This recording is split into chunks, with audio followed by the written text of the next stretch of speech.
Cara membelah ikan kacang-kacangan dan menghilangkan sisik tebalnya. Halo, teman-teman semua. Kali ini kita akan belajar cara membelah ikan kacang-kacangan yang terkenal dengan sisik tebalnya.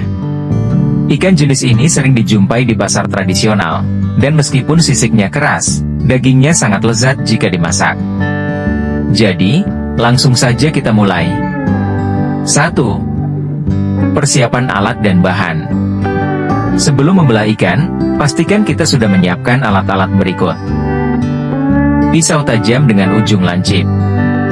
Sarung tangan untuk melindungi tangan.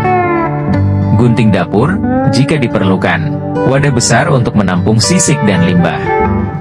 Air mengalir untuk membersihkan ikan.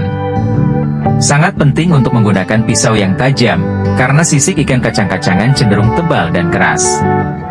2. Membersihkan sisik ikan.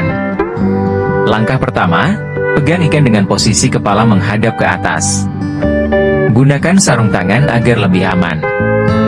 Kemudian, dengan pisau atau alat pengerok sisik, mulai kerok dari bagian ekor ke arah kepala. Lakukan perlahan tetapi dengan tekanan cukup kuat. Sisik ikan ini memang keras, jadi jangan takut menggunakan tenaga. Jika sisik sangat membandel, gunakan pisau bergerigi atau sisi belakang pisau. Untuk bagian yang sulit dijangkau, seperti dekat sirip, gunakan gunting dapur untuk memotong bagian tersebut agar lebih mudah membersihkannya. Pastikan semua sisik terangkat, terutama di bagian perut dan punggung ikan. 3. Membelah ikan. Setelah sisik bersih, kita lanjut ke proses membelah. Letakkan ikan di atas talenan yang kokoh. 1.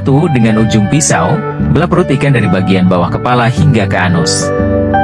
Jangan terlalu dalam agar tidak merusak organ dalam.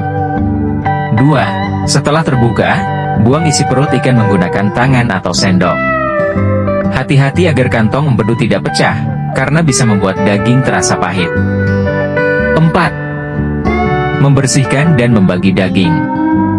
Setelah perut kosong, bersihkan rongga perut di bawah air mengalir untuk menghilangkan sisa darah atau lendir. Jika ingin membagi ikan menjadi 2 bagian, belah dari punggung ke bawah, mengikuti tulang utama. Gunakan pisau tajam dan gerakan hati-hati untuk memastikan potongan rapi. Bagi yang ingin memfilet, lepaskan tulang utama dengan perlahan. Pastikan pisau selalu menempel pada tulang untuk memaksimalkan daging yang terambil. 5. Tips tambahan. Jika ikan masih licin, taburkan sedikit garam di tangan untuk membantu memegang ikan dengan lebih baik. Selain itu, buang sirip dengan gunting dapur untuk menghindari cedera saat memegang ikan. Dan itulah cara membelah ikan kacang-kacangan dan menghilangkan sisik tebalnya. Dengan teknik ini, kamu bisa mempersiapkan ikan dengan mudah untuk berbagai jenis masakan. Jangan lupa untuk selalu hati-hati saat menggunakan pisau tajam. Selamat mencoba, dan sampai jumpa di tips berikutnya.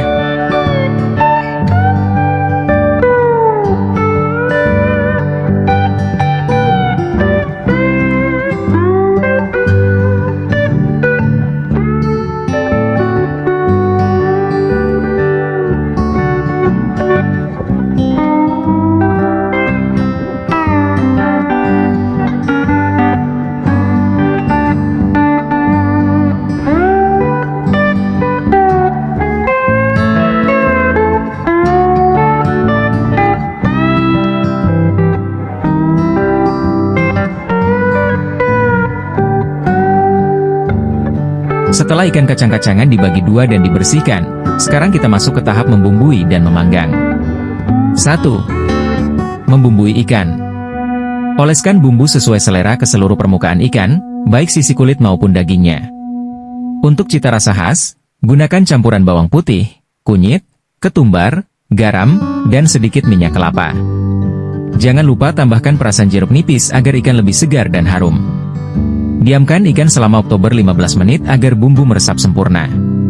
Sambil menunggu, kita siapkan bara api untuk memanggang. 2. Menyiapkan bara api. Gunakan arang berkualitas agar panasnya stabil. Nyalakan arang hingga bara menyala dengan warna merah merata. Jika bara belum merata, gunakan kipas atau kipas manual untuk membantu. Pastikan api tidak terlalu besar agar ikan matang perlahan dan merata tanpa gosong. 3. Proses membakar ikan. Letakkan ikan di atas panggangan dengan posisi kulit menghadap ke bawah terlebih dahulu. Bakar dengan santai sambil terus membolak-balik ikan setiap 3-5 menit. Gunakan kuas untuk mengoleskan sisa bumbu di atas ikan saat proses membakar, agar cita rasa makin kuat. Ingat, jangan terburu-buru. Memanggang ikan membutuhkan kesabaran agar bagian luar renyah tetapi dalamnya tetap juicy. Dan inilah momen terakhir, ikan yang harum dan matang sempurna siap dihidangkan. Sajikan dengan sambal favorit dan nasi hangat. Selamat menikmati!